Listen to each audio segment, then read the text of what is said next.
Fase keempat ini, setan jin dan setan manusia bersatu padu untuk memperbanyak calon penghuni neraka di fase keempat. Fase ini sulit. Umat Islam dipimpin oleh Nabi. Di sini sulit. Umat Islam dipimpin oleh Khulafaur Rasyidin. Di sini juga sulit karena masih ada khilafah Islamiyah dengan konsep kerajaan. Di sini apalagi. Tapi di fase umat Islam tidak ada pemimpinan khilafahnya. Disinilah jin, setan dan setan manusia dan setan jin bersatu padu memperbanyak calon penghuni neraka di fase keempat. Apalagi dengan keluarnya Dajjal, iblis instruksikan ke seluruh setan yang ada, ke seluruh jin-jin yang mutamarrid agar bersatu dan melayani kepentingan Dajjal dalam rangka memperbanyak calon pengikut ahli neraka. Kaum muslimin, hamba-hamba Allah yang kami muliakan, sudah terbayang tadi bagaimana bentuk Dajjal? Sudah terbayang? Satu lagi yang saya belum sebutkan tadi. Dajjal itu kakinya ketika berjalan, kata Rasul, jempol kaki kanan dengan jempol kaki kirinya saling berdekatan. Dua mata kakinya saling berjauhan. Kalau dia berjalan, dia mampu melesat dengan kecepatan yang tidak ada satupun makhluk yang bisa seperti itu. Dari Bandung ke Jakarta, Dajjal seperti kecepatannya seperti kita ngirim SMS, Pak. Kirim SMS sekarang, masuk langsung sekarang. Menghilang di sini, tembus langsung di Jakarta. Menghilang di Jakarta, langsung sampai di Papua. Ibaratnya begitu, Bapak Ibu. Kecepatan Dajjal ini menjadikan manusia yakin dia adalah Tuhan. Oke. Dajjal, para pengikutnya ada 9 kelompok. Salah satu kelompok terkuat Dajjal di akhir zaman adalah Yahudi.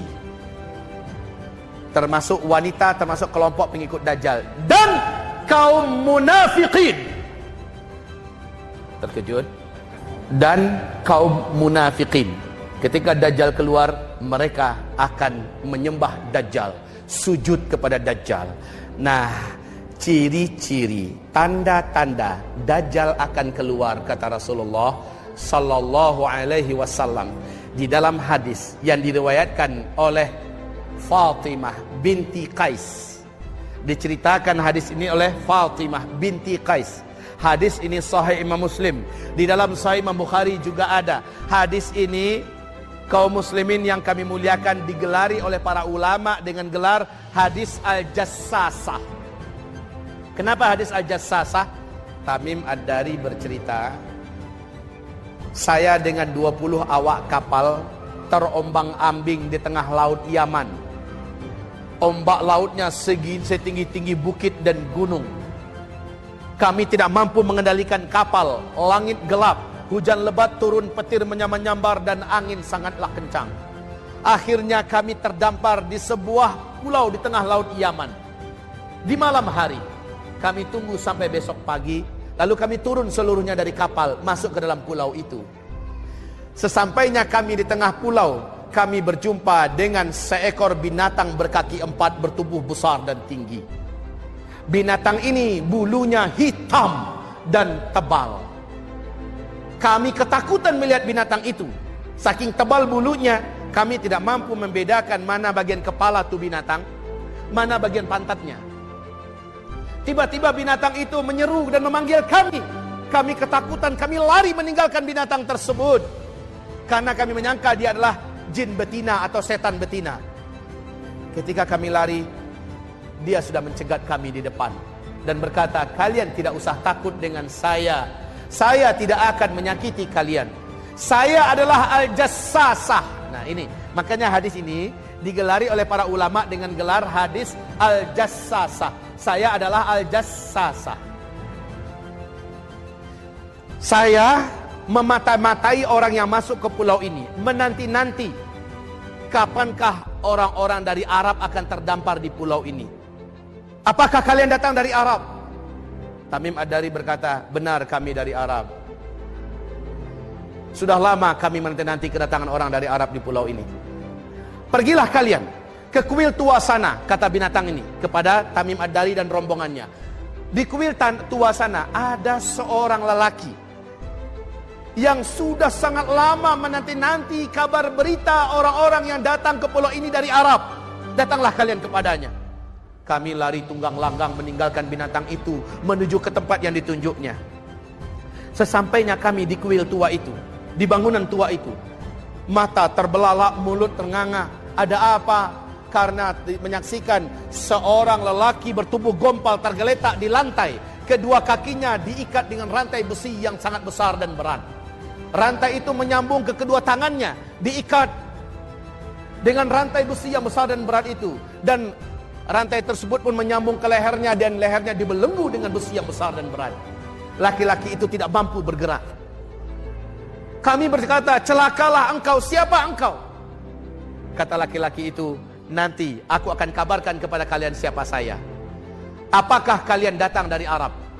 Kami menjawab, benar, kami dari Arab. Kalau bahasa kitanya, Pak, yes. Laki-laki ini sangat senang. Saya sudah lama menanti-nanti kedatangan orang dari Arab. Apakah di Arab sudah muncul seorang lelaki ummi yang mengaku-ngaku sebagai nabi penutup, nabi terakhir, namanya Ahmad atau Muhammad? Udah muncul apa belum? Tamim menjawab, sudah. Oh, sudah dekat. Apakah kalian beriman kepadanya? Tamim menjawab, sebagian kami beriman kepadanya, sebagian lagi tidak beriman. Laki-laki yang terikat itu berkata, sebaiknya kalian beriman kepadanya karena itu baik buat kalian. Lalu dia bertanya, dijawab. Dia bertanya, dijawab. Dia bertanya, dijawab. Nah, pertanyaan berikut ini yang penting buat kita sekarang. Pertanyaan berikut ini, apakah kalian tahu dengan mata air Zuhar? Kami menjawab, kami tahu. Apanya yang ingin engkau tanyakan? Apakah mata air itu sekarang masih mengeluarkan airnya? Kami menjawab, sekarang airnya tetap keluar dan tetap banyak. Lihat saja, sebentar lagi airnya akan kering. Dia bertanya lagi, apakah kalian tahu tentang kebun kurma Baisan? Tamim Ad-Dari menjawab, kami tahu. Tentang apanya dari kebun kurma Baisan itu yang ingin engkau ketahui? Kebun kurma itu sekarang masih berbuah enggak? Maka kami menjawab, buahnya banyak dan lebat saat ini. Sebentar lagi buahnya akan habis. Lihat saja, buahnya akan habis. Dia bertanya lagi, kalian tahu tidak tentang Danau Tiberias? Kami menjawab, kami tahu persis Danau Tiberias itu. Tentang apa yang ingin engkau ketahui berkaitan dengan danau itu? Maka laki-laki yang terikat ini berkata, airnya sekarang masih banyak enggak? Kami menjawab, airnya banyak dan tidak kurang sedikit pun. Maka laki-laki yang terikat berkata, lihat, sebentar lagi airnya susut. Bila ini semua sudah terjadi, saat itu saya akan bebas. Saya akan lepas. Saya akan masuki seluruh kota-kota di muka bumi ini. Dan saya akan kuasai penduduk bumi ini. Saya akan diangkat dan dijadikan Tuhan oleh manusia. Dan hanya 2 kota yang saya tidak benar-benar diizinkan masuk, Mekah dan Tibah. Kami pun akhirnya keluar dari pulau itu, kata Tamim. Lalu sesampainya di Arab, Tamim Ad-Dari berjumpa dengan Rasulullah, menyatakan syahadatnya masuk Islam. Dan dia menceritakan pengalamannya. Setelah mendengarkan ini, Rasulullah perintahkan muazzinnya kumandangkan azan. Manusia pun berkumpul. Rasulullah SAW naik ke atas mimbar dan mengatakan, barusan Tamim Ad-Dari menceritakan bla bla bla bla bla bla bla. Ketahuilah oleh kalian, lelaki yang ada di tengah pulau laut Yaman itu, dia adalah Dajjal.